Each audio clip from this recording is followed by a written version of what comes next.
안녕하세요, 여러분. 살다 보면 다들 한 번쯤은 나는 은퇴 후에 어떻게 살아갈까? 하고 고민하게 되잖아요. 특히 몸과 마음을 다 바쳐 한 분야에서 오랫동안 일하다가 갑작스럽게 삶의 방식이 바뀌면 누구든 당황하게 마련입니다. 오늘은 은퇴라는 말만 들어도 왠지 막막하게 느껴지는 분들을 위해 62세 소방관의 이야기를 시작으로 은퇴 후 삶에 대한 이야기를 좀 해보려 해요. 사실 은퇴 후의 삶이라는 게요. 딱 한 가지 정답이 있는 건 아니에요. 사람마다 살아온 경력도 다르고 원하는 바도 제각각이죠. 그런데도 많은 분들이 은퇴 준비를 충분히 하지 못한 채 퇴직을 맞이하면서 일상에서 예기치 못한 어려움들을 겪곤 합니다. 그리고 이분의 이야기는 그 현실을 적나라하게 보여주는 대표적인 예시가 되었죠. 아마 뉴스를 통해 접하셨을 수도 있는데 이분은 30년 가까이 소방관으로 헌신하셨어요. 불길에 뛰어들어 여러 사람들의 생명을 구하고 위험한 현장을 지키면서 쉴 새 없이 보낸 세월이었죠.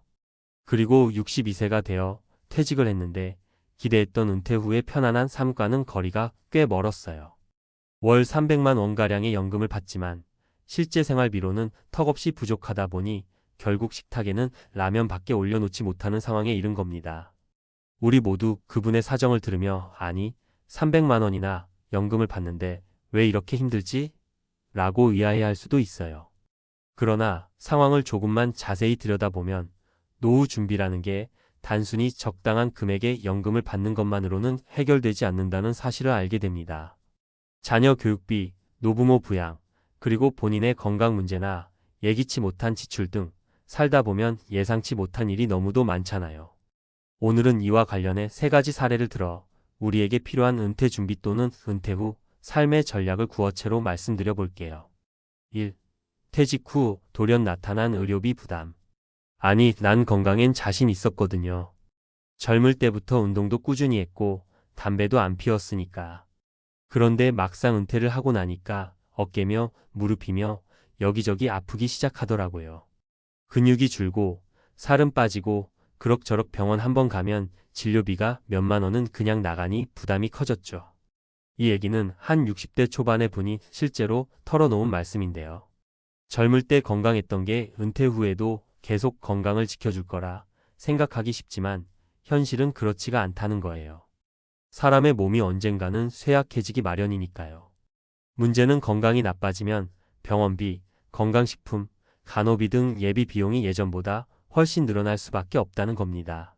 소방관으로 일하셨던 분도 근무 시절 잦은 야근과 현장 업무로 몸이 많이 상해 있었고 은퇴 후에는 그 후유증이 더 도드라졌다고 해요. 어쩌다 보니 월 300만 원 중 꽤 큰 비중이 의료비로 빠져나가 버리니 식비나 주거비에 쓸 금액은 점점 줄어드는 거죠. 그 결과 상대적으로 저렴한 식품에만 의존하게 되는 겁니다.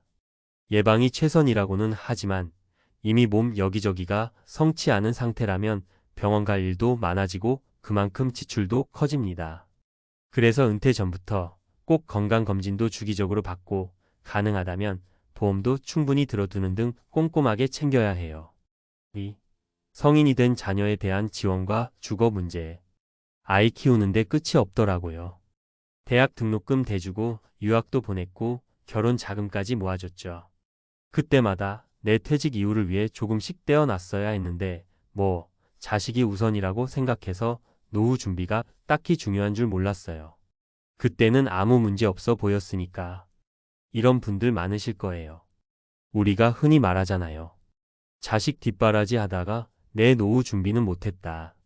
사실 속으론 걱정이 돼도 당장 아이가 필요한 게 있고 결혼 자금이니 신혼집 마련이니 이런 문제가 터질 때 매몰차게 등을 돌리긴 쉽지 않습니다. 문제는 막상 은퇴를 하고 보니 월세나 전세를 구해야 하는 상황이 될 수도 있고 집이 있다고 해도 리모델링이나 유지 비용이 상당하다는 점이에요.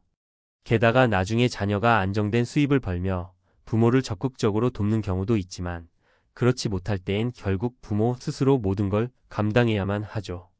우리 사연의 소방관 분도 자녀들이 대학을 마치는 데까지 정말 열심히 뒷바라지를 하셨다고 해요. 주택담보대출로 여기저기 돈을 끌어오느라 퇴직금과 연금의 상당 부분이 이미 자녀 교육비와 대출 상환으로 나갔던 거죠. 그렇게 한참을 고생하다 보니 이제 막 은퇴했는데 집도 낡았고 수리비도 만만치가 않고 그래서 생활비 절감에 또다시 신경 써야 하는 거예요. 3. 취미나 재취업 없는 막막한 일상. 아침에 눈을 떴는데 할 일이 없는 거예요. 현장에선 늘 어드레널런이 솟구치는 긴장감 속에서 일했는데 은퇴하니까 너무 심심하기도 하고 내가 쓸모 없어졌다는 생각마저 들더라고요. 그러다 보니 우울감도 조금씩 찾아왔어요. 이건 어쩌면 금전적인 문제보다 더 크게 다가올 수도 있는 부분이에요. 사람은 항상 움직이면서 존재 이유를 느끼잖아요. 그런데 갑작스레 일을 그만두면 내가 이제 뭘 해야 하지? 어디에 내 에너지를 써야 하지? 하는 정서적 공허함이 생깁니다. 이럴 때 취미생활이나 봉사활동 등으로 새로운 목적을 찾으면 좋지만 그마저도 제때 준비해 놓지 않으면 막막해지죠. 어떤 분들은 은퇴 후에도 소일거리를 찾아 재취업을 하기도 하잖아요. 그러나 공무원이나 특정 직종에서 오래 일하셨던 분들은 이직이나 재취업이 녹록지 않을 때가 많습니다. 62세 소방관 분도 체력적으로 부담되는 일을 다시 시작하기 어려웠을 뿐만 아니라 소방 관련 경력밖에 없다 보니 다른 직종에서 받아주지 않는 현실에 부딪혔다고 해요. 결국 본인은 일자리를 구하지 못해서 시간은 많은데 돈은 없으니 적적함과 경제적 어려움이 동시에 몰려온 거죠. 이 상황이 반복되다 보면 사람을 우울하게 만들고 오히려 건강도 나빠지는 악순환이 생길 수 있습니다. 은퇴 후 삶 어떻게 준비해야 할까? 그렇다면 은퇴 후의 삶을 조금이라도 덜 힘들게 만들기 위해서는 어떤 대비가 필요할까요? 의료비 관련 대비 은퇴 전에 건강검진과 치료를 미리 챙기고 보험이나 예비 자금을 충분히 마련하는 게 중요해요. 미래에는 나이가 들면서 잔병 치레가 자연스러운 단계로 이어집니다. 나 정도면 건강해라고 방심했다가 훅 들어오는 병원비에 휘청일 수 있거든요. 재무계획, 자녀 부양이나 내 집 마련, 생활비 등 인생에서 큰 비용이 들어가는 일을 어떤 순서로 어떻게 할지 구체적으로 플랜을 세워보는 게 좋습니다. 당장 자녀가 힘들어 보여도 내 노후 자금까지 다 써버리면 결국 나중에 자녀에게 더 큰 부담이 될 수 있다는 걸 알아야 해요. 심리적, 사회적 준비. 은퇴 후에 어떤 취미나 사회적 활동을 할지 미리 고민해 두는 것이 좋습니다. 예를 들면 지역사회 봉사, 독서 모임, 취미 동호회, 인터넷 강의 등을 통해 삶의 의욕을 유지할 수 있어요. 재취업을 고려한다면 일찍부터 새로운 기술을 습득하거나 네트워킹을 해두는 것도 방법입니다. 마무리하며 이 62세 소방관 분의 상황을 보면 마음이 좀 아프죠. 생사를 넘나드는 긴박한 현장에서 평생을 헌신했는데 정작 은퇴하고 나서는 라면으로 끼니를 때워야 할 만큼 생활이 팍팍하다니 말입니다. 하지만 이 이야기는 비단 그분만의 문제가 아니에요. 우리 모두가 겪을 수 있는 혹은 이미 겪고 있는 현실이죠. 그렇기에 은퇴 전에도 그리고 은퇴 직후에도 끊임없이 앞으로 내가 어떻게 살아갈 것인지 고민해야 합니다. 물론 고민만 한다고 해결되는 건 아니에요. 고민을 행동으로 옮겨야 하죠. 예를 들어 젊었을 때부터 정기적으로 건강 관리를 하고 작은 금액이라도 저축이나 투자로 굴리는 습관을 들이면서 자녀가 자립할 수 있도록 도울 만큼만 도와주고 나의 노후 대비도 놓치지 않아야 하는 겁니다. 또 은퇴와 동시에 생겨날 수 있는 정체성의 혼란을 최소화하기 위해선 미리 취미나 봉사활동 그리고 다양한 사회적 관계를 만들어 놓는 것도 필수고요. 요즘은 60대라는 나이가 절대 늙었다고 할 수 있는 시대가 아니잖아요.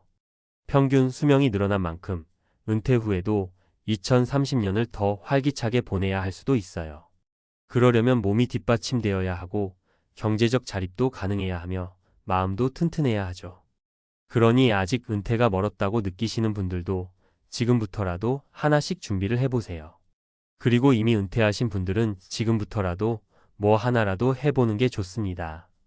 나이가 들었다고 준비가 늦었다고 포기해버리면 그 자체로 삶의 의욕이 사라지고 우울감만 커질 뿐이에요. 마지막으로 한 번 더 강조하자면 노후 준비는 결코 연금이나 적금만의 문제가 아니라는 거예요. 몸도 마음도 그리고 인간관계도 함께 챙겨야 하는 종합적인 과제입니다. 더 많은 정보를 찾아보고 주변 사례를 들어보면서 나에게 맞는 전략을 세워보시길 권해드려요. 여러분 모두가 은퇴 후에도 좀 더 풍요롭고 건강하고 보람찬 일상을 누릴 수 있길 바라며 오늘 이야기를 마무리하겠습니다. 부디 62세 소방관님의 사례가 단지 안타까운 사연으로만 끝나지 않고 우리가 미리 대비할 수 있는 깨달음이 되길 바랄게요.